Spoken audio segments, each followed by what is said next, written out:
Pascal, le tournoi du Frozen Four est maintenant derrière nous.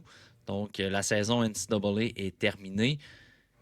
Cap vers le repêchage 2026 pour certains espoirs, Pascal, qui ont terminé leur saison. Puis, ça va être le sujet du segment Sous le radar dans cet épisode-là. On va parler Mhm. des joueurs, comment ça s'est passé la fin de la saison du côté de la NCAA. Euh, Yes. Pascal, tu veux-tu débuter immédiatement avec Gavin McKenna? On a vu que l'espoir qui est projeté numéro un, du moins, mettons, top 3, là, parce qu'il y en a qui l'ont plus bas un petit peu. Oui. Après le championnat mondial junior, ça produisait pas pire dans le cas de Gavin McKenna. Puis dans le tournoi du Frozen Four, ça n'a pas nécessairement très bien été de ce que j'ai pu voir. Je sais pas si tu es du même avis, Pascal. Ben, c'est pas que je suis du même avis, mais tu sais, c'est pas une grosse université, Penn State. Je trouve, là, au niveau sur la glace, là, le développement puis les infrastructures, ok, c'est correct, là, mais sur la glace, c'était pas nécessairement une équipe incroyable, là. Je te dirais, ils ont été quand même dominés à quelques reprises, à quelques moments dans le match, là. Mais, tu sais, personnellement parlant, pour Gavin McKenna, ça a quand même bien été dans l'ensemble de son restant de saison, là, selon moi. Est-ce que, tu sais, c'est toujours la question qui revient tout le temps, mais tu sais, est-ce que Gavin McKenna a rajouté une petite dose de doute sur sa candidature par rapport au fait qu'il n'a pas été capable justement de traîner son club pendant le tournoi du Frozen Four où l'échantillon est tellement mince que c'est négligeable comme impact? Moi, c'est négligeable. Il faut regarder dans l'ensemble de la saison. C'est sûr qu'à 17-18 ans, mettre son équipe sur les épaules alors qu'il n'y a pas vraiment beaucoup d'aide, si on veut, à part, mettons, Jackson Smith, là.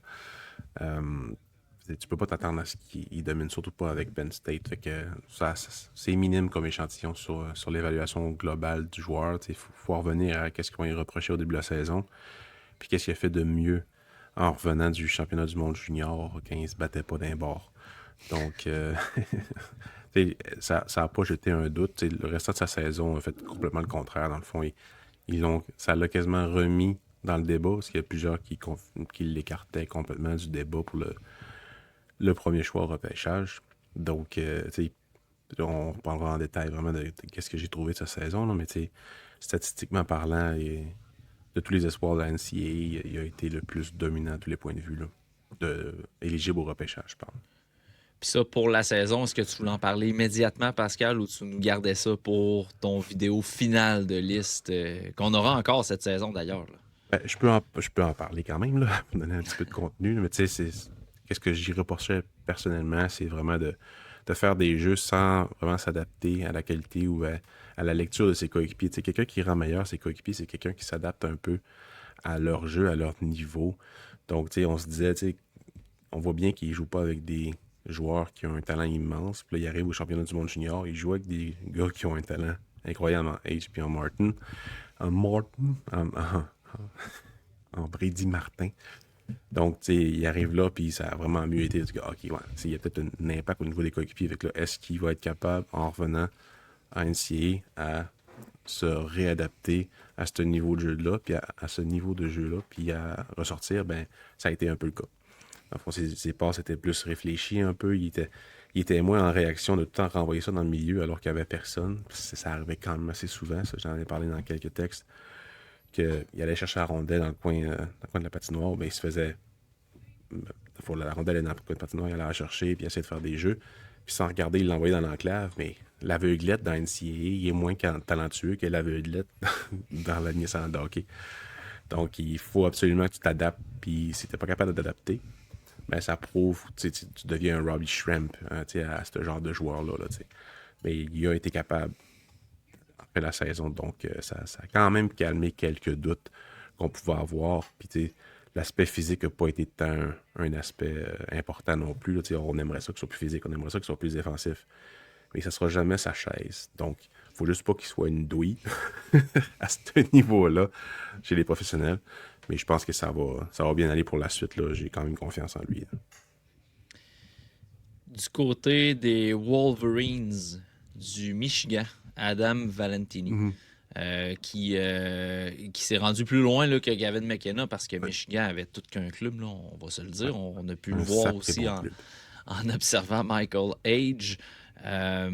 Se sont inclinés en demi-finale dans le Frozen Four, dans le fond, dans le premier affrontement du tournoi impliquant les 4 meilleurs.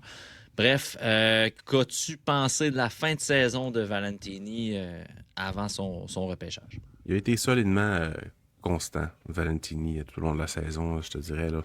Ça va être la même chose en fin de saison, durant les gros matchs. On l'utilisait dans un peu toutes les situations là, sur la patinoire, défensivement, offensivement. C'est un gars qui base son jeu sur l'intensité, sur vraiment le patin. C'est un excellent patineur. Il y a du gain à y avoir, sûrement au niveau de la technique. Je ne suis pas un expert, mais on dirait que ses enjambées, c'est pas les plus qui développent le plus de puissance, mais ça bouge tellement vite qu'il en développe pas mal de puissance, donc je pense qu'il pourrait optimiser un peu plus. Mais au niveau défensif, il a un très bon positionnement, il se replie, puis il se met vraiment, vraiment, vraiment souvent en option pour. Ben, souvent, c'est ça sa job, là, mais c'est un ailier, mais il se met vraiment bien en option pour ses défenseurs pour la relance. C'est vraiment quelque chose qu'il maîtrise. Mais des fois un peu trop, fait qu'il se met vraiment en option de se faire arracher la tête par les défenseurs adverses. Parce qu'il attend la rondelle, il regarde la rondelle, puis il se fait envoyer une passe suicide. Puis en NCAA, évaluer la passe suicide, ben, des fois, les défenseurs ne sont pas habiles là-dedans. Fait que ça met quand même les attaquants en danger à ce niveau-là. Fait que c'est arrivé 1 ou 2 fois que j'ai comme, dans mes dernières écoutes, là, que ça c'était dangereux quand même. Là. Fait qu'il va falloir qu'il évalue ça, mais tu sais, ça démontre quand même que c'est pas qu'il paye le prix, mais qu'il est là où il faut qu'il soit. Fait qu'il y a un bon hockey sense, mais surtout une bonne connaissance de c'est quoi sa job. En échec avant, il est bon, exact, il est vraiment bon aussi. Puis c'est juste qu'il n'y a pas le potentiel offensif qu'on voudrait. Il n'y a pas de potentiel physique non plus. C'est juste une intensité capable d'utiliser le levier aussi au niveau de sa grandeur. Il est environ 5,10, 5,11, 180 livres. Est-ce qu'il va se développer physiquement encore plus?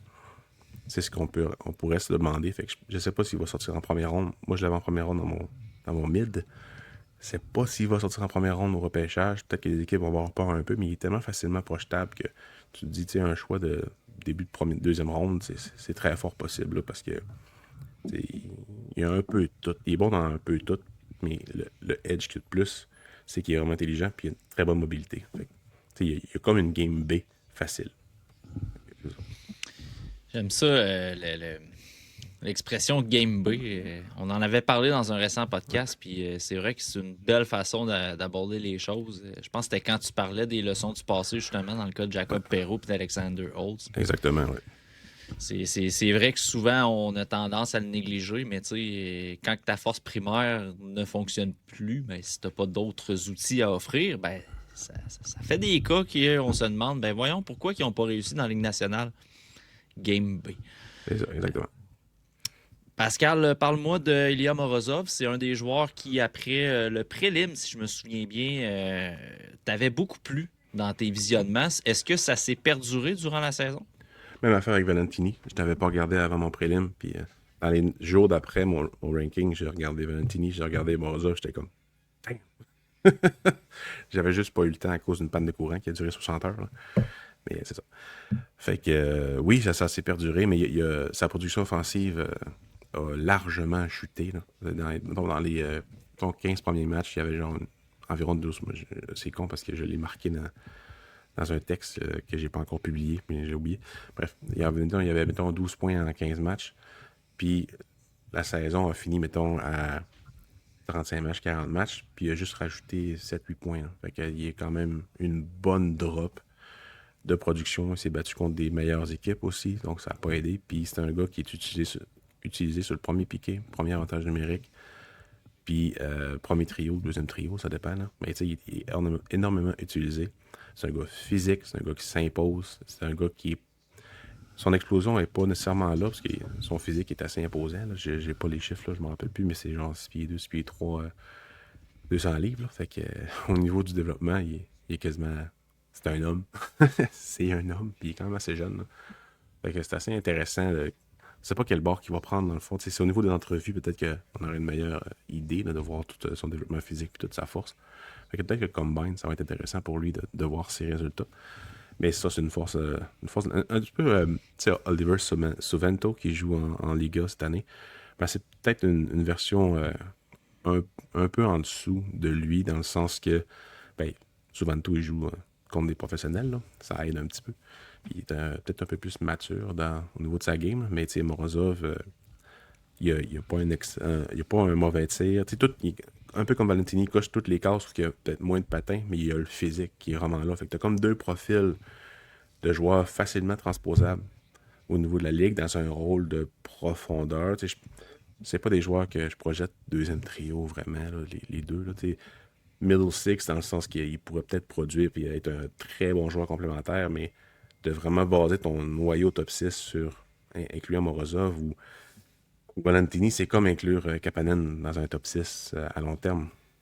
C'est pas sûr que c'est une équipe prétendante qui aurait ça dans son top 6, mais ça demeure un choix assez safe, que ce soit Suvento, Valentini ou lui, ou Morozov. Donc, je pense qu'il va sortir quand même assez tôt. En plus, c'est un excellent centre qui est bon au niveau des mises en jeu, contre des gars qui ont des fois 6 ans plus que lui. Donc, c'est quand même à prendre en considération. Ça, les équipes vont probablement aimer ça, parce qu'ils maîtrisent déjà les affaires. Puis en plus, il y a le physique. Puis défensivement, il est excellent. Fait que, tu sais, il gagne ses batailles. Il y a vraiment plein d'affaires. C'est juste que demande pas de faire 3 feintes avec une passe entre les patins. Puis tout, c'est pas sa game. Ça. C'est la game, sa game, c'est la sécurité. Pascal, un des défenseurs qui a peut-être pas eu une petite chute dans les plus Oh, il y a une récentes chute. listes publiques.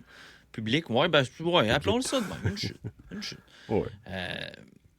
Certaines listes placent Keaton Burroff en dehors du top 5, puis pourtant c'était un défenseur en début de saison qui était quasiment sécurisé dans un top 5 Ouais. pour les listes.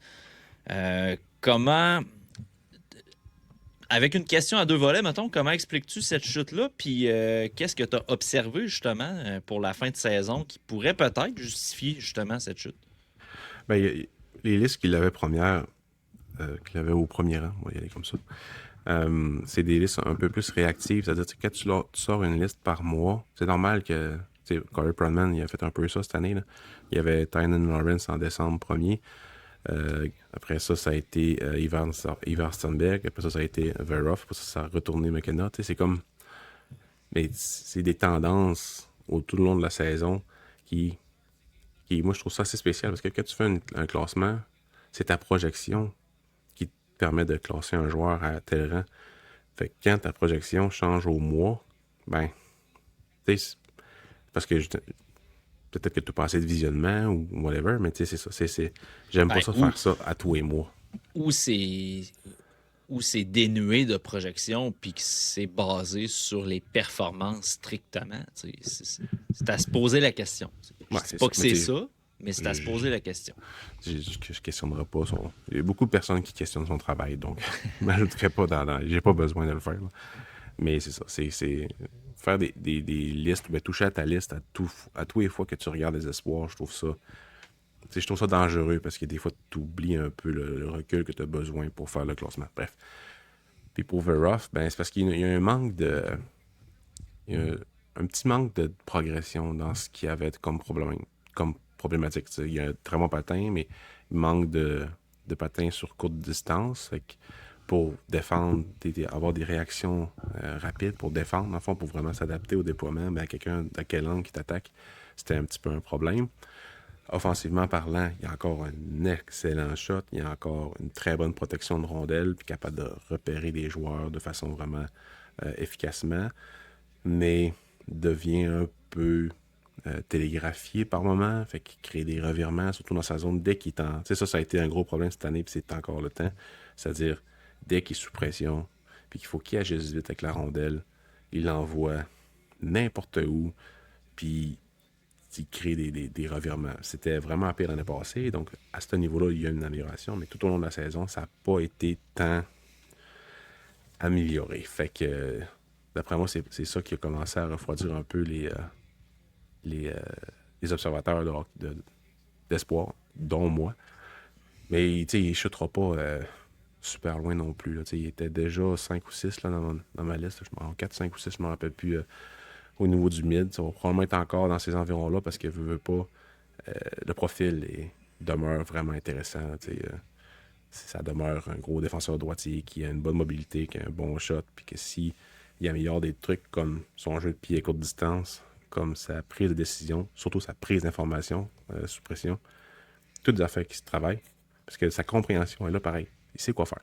C'est juste, les réflexes ne sont pas encore là.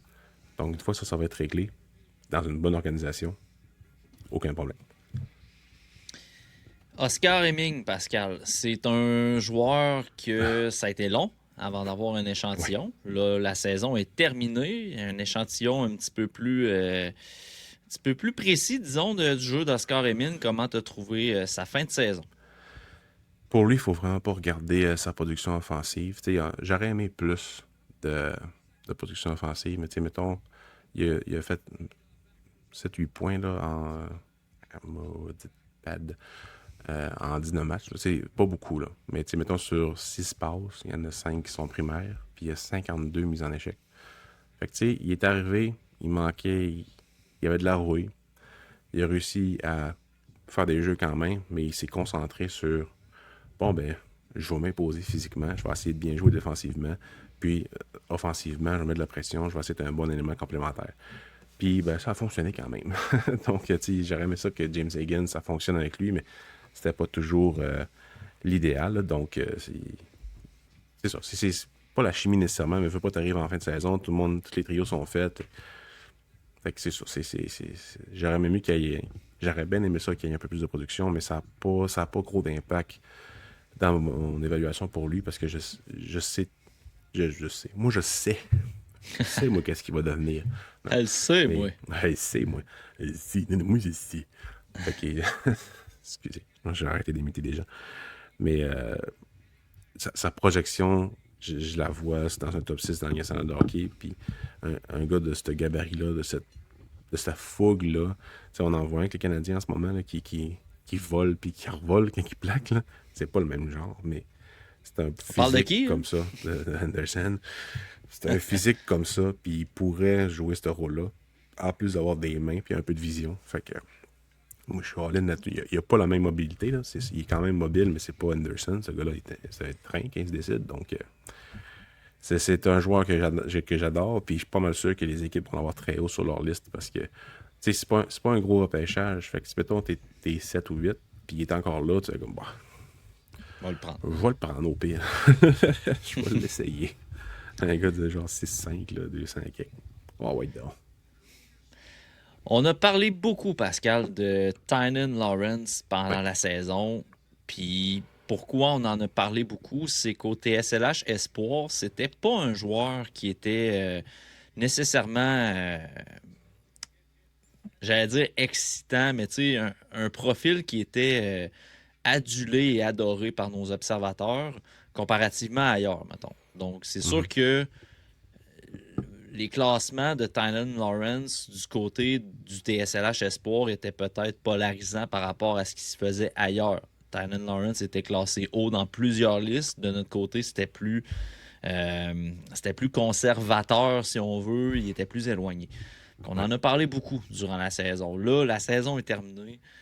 Tynan Lawrence, soudainement, baisse dans la majorité des listes. Ouais, Sans il a pas dire qu'on produit. avait raison. Ben, que vous aviez raison. Tu peux dire on. Son jeu, mettons, comparativement au début de la saison puis à la fin de la saison, est-ce que ça explique cette chute-là ou tout simplement qu'on s'est rendu compte avec le changement de ligue dans la NCAA que, ouais, finalement, Tynan Lawrence, c'était pas si excitant que ça, ce qu'il offrait sur la glace. Peut-être que le monde ne le voyait pas dans la bonne chaise, en fond, parce qu'il était excellent en USHL. Mais il produisait, c'était un gars qui a un bon patin, il est intelligent, défensivement, offensivement, il est super bon. L'année passée, en série, il est excellent aussi. Fait que, il y a tout ce profil-là que le monde avait probablement encore en tête. Là. Il arrive en USHL, bon petit début de saison, blessure, il revient, produit encore. Puis là, il s'envoie dans NCAA. Ça fait beaucoup de changements quand même. Il va en NCAA. Plus difficile, mais pas moins bon. Il est pas moins bon. Fait, est-ce que les points ont influencé? Peut-être un peu, mais c'est sûr que c'est plus facile vraiment d'avoir une bonne finition dans USHL qu'en NCAA. Mais moi, je suis content que sa décision quand même, parce que, pas pour donner raison ou whatever, parce que peut-être que dans 10 ans, il va faire 70 points, puis ça va être un top 5 dans ce repêchage-là, là, parce que j'ai quand même confiance en son talent. C'est juste que c'est pas le plus gros, c'est pas le plus physique, il est soft. Si on compare Ivar Stenberg, c'est pas un gars qui va dans l'enclave comme Ivar est devenu. T'sais. Fait que il y a plusieurs choses qui étaient moins bons que plusieurs des joueurs qu'on voyait devant lui au TSLH Espoir, puis qu'on m'emboîtait le pas ailleurs. Mais c'est ça. Fait que c'est en NCAA, ça produisait pas beaucoup. Ça n'a pas fonctionné avec ses coéquipiers, avec Eisenman, entre autres. Puis c'est dommage. Mais c'est la vie. Mais il était capable de s'adapter parce qu'il était capable de jouer défensivement. Il était super bon c'est un bon joueur de hockey. C'est ce que je te dis. C'est un bon joueur de hockey. L'année prochaine, il va probablement avoir un peu plus qu'un point par match. Je suis pas mal sûr de ça. Parce qu'il va savoir adapter. Ça va être une saison complète. Il a quand même une bonne organisation aussi. Puis c'est un gars intelligent. Fait qu'il va être capable d'utiliser son intelligence pour produire puis pour être aussi bon en défensive. C'est juste que ce gars-là, il a une game B, mais sa game A est pas aussi bonne que ce que plusieurs pouvaient croire, je crois, en USHL. Puis s'il me prouve tort, tant mieux. Là, mais il a monté dans mon mid parce qu'il y a plusieurs qui ont descendu. Pas parce qu'il a connu une incroyable ascension en NCAA. Mais moi, il m'a juste prouvé qu'il était capable de jouer au hockey de la bonne façon en NCAA. Donc, je ne peux pas le descendre. Fait que, moi, ça demeure un gars que j'aime bien. Fait que, tant mieux s'il descend pour une équipe. Je veux terminer le segment, Pascal, le segment sous le radar, avec peut-être quelques minutes à parler de Porter Marton. Est-ce que tu as eu l'occasion de le voir en série jusqu'à présent ou durant la saison? Oui, j'ai vu en série, oui. En série Écoute, aussi. j'ai regardé les deux matchs de mes Pingouins, très décevants d'ailleurs. On aura l'occasion d'en reparler dans le segment de la zone neutre, là, mais Porter Marton, honnêtement, il me surprend quand même. Du côté de son coup de patin, c'est quelque chose qu'on avait noté qui était peut-être un handicap projeté là, pour sa transition dans la Ligue nationale. Puis je trouve que présentement, dans un contexte de série, Porter Marton n'est pas à la remorque de personne. Puis on l'envoie même sur le premier avantage numérique à la place d'un certain Matvei Michkov. Fait que, tu sais, ça se passe bien pour lui là, dans sa transition vers la Ligue nationale. Oui, absolument. Puis, tu sais, ça a toujours été un gars qui savait comment ressortir positivement des situations. C'est un gars pas sournois, mais opportuniste. Puis ça sort encore plus à ce niveau-là. Donc, il va faire assurément faire partie d'une leçon du passé dans le futur. Mais je l'avais pas bas, j'avais 7-8 là. On n'était pas les plus high dessus parce que son attitude, ses bottines ne suivaient pas toutes ses babines. Parce que tout le monde disait qu'il est vraiment imposant, il est physique. Non, jamais. Il est jamais physique. Il est physique quand un arbitre s'impose. Là. Fait que arrêtez-moi avec ça. Là. Puis là, dans NHL, c'est qui ce qu'il fait encore, Eagle? Ouais, c'est Brendan Eagle là, qui fait des siennes. Tout ce qu'il en a fait. C'est ridicule, sérieux. Il fait des mock moves, là, Ouais. On dirait qu'il était à la lutte. Ouais, il fait comme. L'aime bien, Brendan Eagle. Ouais, je l'aime bien. C'est tout sur une bonne pénalité. Il a amené Slav, fait que c'est un peu de la merde. Bref. Mais on parlait de qui, là? On parlait de Porter Marton. Marton. Puis c'est drôle, hein, parce fou. que je rappelle à ceux qui nous écoutent, on regarde le match 2 en même temps là, d'enregistrer le podcast, puis Brendan Eagle s'est pogné. Puis je fais du pouce sur le sujet qu'on traite, Porter Marton. Est-ce que c'était une question de projection peut-être erronée de notre part de penser que ce gars-là, il était vanté comme une espèce de bête de power forward, puis qu'au final, nous, notre projection, c'était pas nécessairement ça. C'était plus un gars de finesse, c'était plus un gars de talent. T'sais. Fait que est-ce qu'on était tant dans le champ que ça? Peut-être pas. Mais je pense que l'aspect physique qu'on aimerait tant qu'il développe dans son profil, en tout cas, moi, pour ma part, je trouvais que c'était peut-être quelque chose qui allait l'empêcher d'avoir du succès dans la Ligue nationale en rentrant. Puis finalement, ça a été balayé du revers de la main. Dans le fond, on a sous-estimé une partie de la possibilité que ça s'améliore dans un aspect. Puis, ça fait en sorte que ça a teinté un peu nos visionnements. Puis, est-ce que ça va le faire pour nos évaluations? Est-ce que ça va le faire pour Eaton Belchess, peut-être? Parce que c'est un peu la même affaire. C'est un peu le même. C'est comme si l'espoir était redevable envers quelque chose qu'on voudrait de lui, mais qu'il ne fait pas. C'est souvent ça, sérieusement. Là. On a comme des attentes, puis il ne remplit pas, fait qu'il descend dans nos listes. Mais on sait qu'il y a du talent, c'est juste. C'est comme moi, mais si tu as du talent, pourquoi tu fais pas ça de plus? Fait que c'est vraiment ça qu'il faut faire attention. Parce que il cochait beaucoup de cases. C'est juste certaines affaires qu'il faisait pas qui pouvaient le faire devenir vraiment un top espoir. Puis ça, ben, on pensait pas que ça allait pouvoir tant que ça le devenir. Fait qu'on a augmenté le niveau de risque à le mettre trop haut. Fait qu'on l'a descendu un peu. Puis là, ben, il nous fait mentir un peu. Puis ben, moi, je suis vraiment content. Je suis vraiment content. Mais ça va arriver à tous les années. Là. Ça arrive à tout le monde aussi. Là. C'est un joueur que tu adores ou ben, le contraire, que tu n'aimes pas trop parce qu'il y a une affaire que tu voudrais qu'il fasse de plus, puis il le fait pas. Fait que tu te dis, bah, ça arrivera pas qu'il va s'améliorer là-dedans. Améliorer ta drive ou ben, ton physique, c'est quand même dur de trouver ça plus tard. Ben, lui, c'est arrivé. C'est ça. C'est ça. Tous les années, ça va arriver qu'un espoir, finalement, il s'améliore là-dedans. Tu t'en entendais pas. C'est ça. Voilà. C'est La la vie. projection de l'année repêchage n'est pas. Tu sais, c'est pas canné dans le béton. Tu sais, il y a des années qui se passent, il y a des choses qui se passent. Fait que, tu sais, c'est le fun de pouvoir justement faire des rétrospectives par rapport à ça. Tu sais. Faut pas toujours s'auto-flageller de dire ah mais là ça Non. j'avais pas vu telle affaire. On n'est pas devin malheureusement. Tout ce Tu me qui se mettras passe pas dans la dehors. progression après, on le saura pas. Comment t'as dit? Eva? Tu me mettras pas dehors. Ça va être correct. Ah, c'est pas le but, c'est pas le but. All right, merci Pascal pour tes analyses sur les espoirs de la NCAA qui ont terminé leur saison tout récemment avec le Frozen Four.